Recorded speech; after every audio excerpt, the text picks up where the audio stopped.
almost quit. I'm a country boy. I'm from West Virginia. I don't know nothing about this big time stuff. I never even asked to be big. I wanted to be effective, not famous. Famous is the consequences of being effective. I didn't know nothing about being famous, and I didn't like it. And so there I was, and when you first knew, everybody attacks you first and figures you out later. And the first time I was in the Washington Post, the article was so vicious it made me nauseous. I was so shocked that you could say that stuff about somebody you didn't even know based on assumptions and a little bit of this and a little bit of that. They piece it all together and you don't get to say anything back. So I decided I don't want this.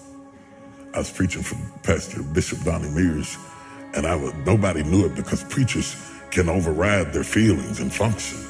I preached, the place was on fire, but inside I want to quit. I told God, I'm through with this. I'm not going through this. I don't need this. I don't need that.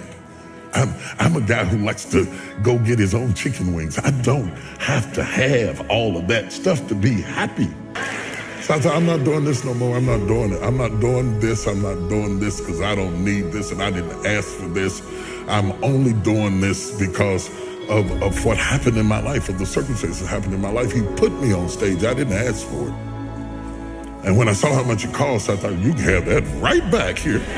You have that right back up in here. I don't need it. So I was mad inside and I was hurt.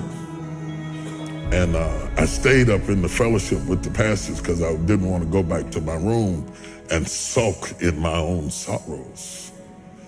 And they said, there's a lady downstairs waiting to see you. The service was over and the fellowship was over and the pastor was starting to leave. I was trying to outwait her. I thought she'd give up and leave. And when I finally came down the steps, she was there. And she was just a willowy bit of a woman. And she said, Bishop Jakes, she said, I've been in the hospital.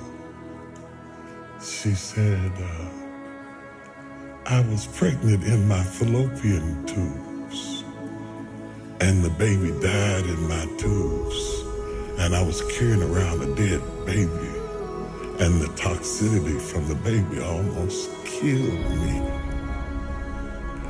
And she said, the only thing that kept me alive was hearing you preach.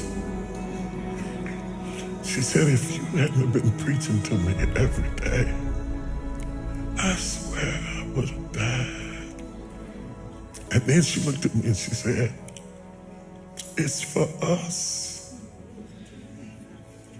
It's not for them. It's for us. It hit me so hard.